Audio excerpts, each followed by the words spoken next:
Hey everyone, welcome back. Today we're going back, way back, to a decade that changed pretty much everything. The music, the fashion, the politics, and yes, even the toys. The 1960s were a wild time to be a kid. The country was going through one of the most turbulent periods in its history.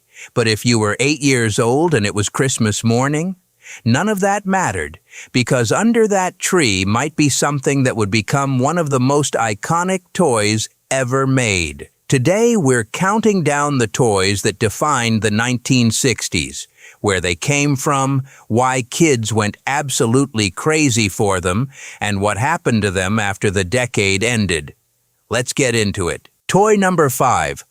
Let's start with one of the most recognizable toys in American history, the Easy-Bake Oven. Easy bake, fast as you can. Mix 'em up, pour 'em in the pan. Slide 'em in, let 'em bake now. Slide 'em in, slide 'em out. Easy bake, wow! Only Kenner's Easy Bake Oven set makes such delicious cakes, cookies, candies, brownies, pizza, pies, and biscuits. It bakes like magic with 2 ordinary light bulbs and has a special cooling chamber. Easy Bake by Kenner. This thing launched in 1963, and within the first year, Kenner sold over 500,000 units. 500,000 ovens in 1 year. That's insane. Now here's what's wild about it. This wasn't some complex piece of technology. The original Easy-Bake Oven was literally powered by a single light bulb, a 100-watt incandescent bulb. That's it. That was the heating element. And kids, mostly girls because of how it was marketed, were absolutely obsessed with it. The genius of the Easy-Bake was that it made kids feel like they were doing something real. You weren't pretending to cook. You were actually cooking. The little cake pans, the tiny mix packets, the miniature spatula. It was a complete experience.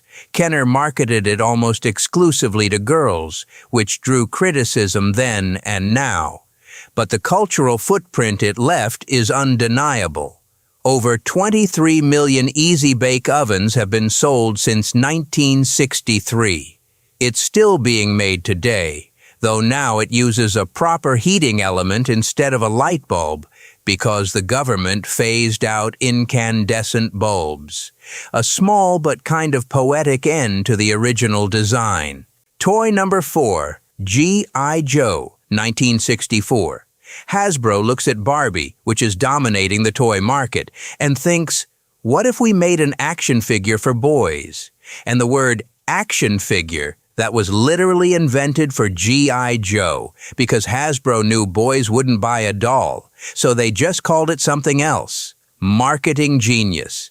G.I. Joe launched with 4 figures, 1 for each military branch: Army, Navy, Marines, Air Force. Each one came with incredibly detailed accessories: tiny rifles, little dog tags, working holsters. The craftsmanship was genuinely impressive for a mass-market toy. Hasbro did something really smart. Instead of selling one toy, they sold a universe. New gear packs, new uniforms, new vehicles, all sold separately, of course. Sound familiar? The idea of the toyetic expanded universe that Marvel and Star Wars would later perfect? G.I. Joe was doing it in 1964, but then Vietnam happened. As the war dragged on and public opinion turned, a military toy became a complicated sell. By the early 70s, Hasbro pivoted G.I. Joe into an adventure team. No guns, no military, just exploring and surviving. It was a total reinvention driven entirely by the cultural moment. G.I. Joe is a perfect example of how toys don't exist in a vacuum. They reflect what's happening in the world. In 1964, when patriotism was still high and the Cold War had everybody on edge, a military hero toy made total sense. 10 years later, not so much. The toy had to evolve or die. Toy number 3, the Etch A Sketch, 1960. Prunella, what you doing under there? I'm working with magic, that's what. Why are you hiding under the basket? Because everybody wants to play with my Etch A Sketch, that's why. This is the magic picture I'm making, see? The Etch A Sketch turns 65 this year, and it is still one of the most recognizable toys on the planet. It was introduced at the 1959 International Toy Fair and hit shelves in 1960, just in time for Christmas. Ohio Art licensed it from a French inventor named André Cassagnès, who had developed the technology while working as an electrician. And that thing sold 600,000 units in its very first holiday season. The mechanics are genuinely fascinating. Inside the screen is a mixture of aluminum powder and tiny plastic beads.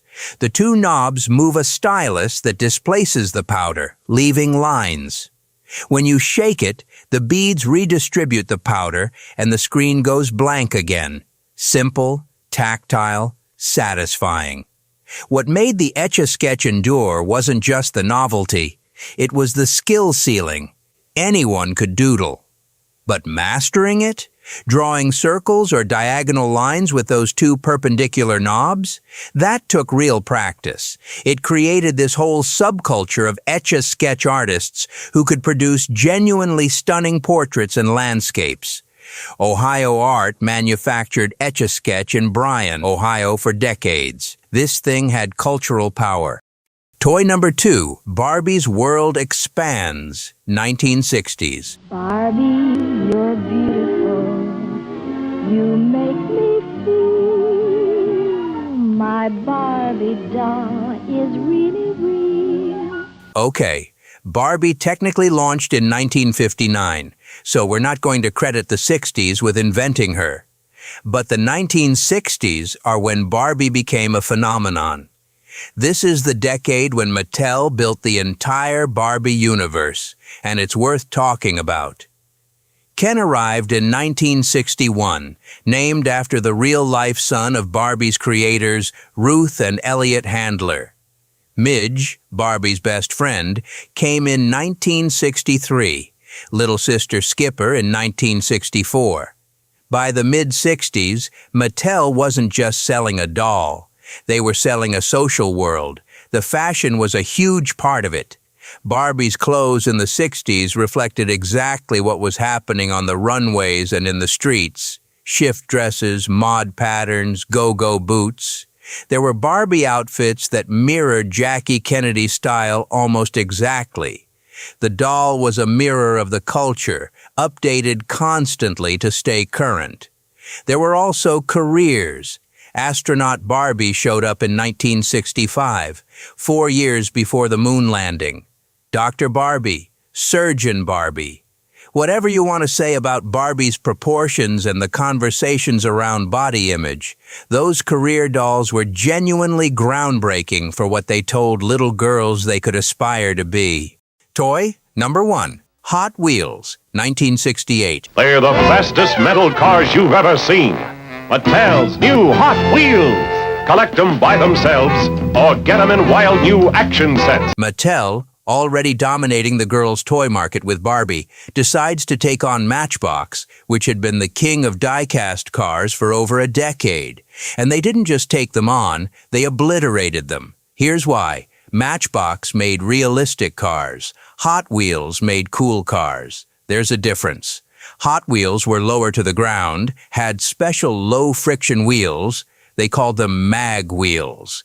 And they were just faster and sleeker looking. Kids cared more about cool than realistic. The orange track is as iconic as the cars themselves. The figure-8 sets, the loop-the-loop, the gravity-powered speed tests. Hot Wheels turned a toy car into a physics experiment. Kids weren't just playing. They were engineering. In their first year, Mattel sold 16 million Hot Wheels cars. 16 million. By the end of 1968, they had outsold Matchbox. That is one of the fastest market reversals in toy history. Hot Wheels are still made, still collected. There's an entire adult collector community. Collectors is the polite word. Obsessed might be more accurate. So there you have it. 5 toys that didn't just entertain kids in the 1960s. They shaped childhood, reflected the culture, and in some cases changed the entire toy industry. What's wild is how many of these are still around. The Easy-Bake Oven, Barbie, Hot Wheels, the Etch A Sketch. These weren't just toys. They were the beginning of something that lasted decades. Which one of these did you have? Or which one did you always want and never get? Let me know in the comments. If you want more of this, deep dives into the stuff that shaped the decades we grew up in, subscribe and hit the bell. Next time we're going to the 1970s, and trust me, it gets weird. In the best possible way. I'll see you in the next one.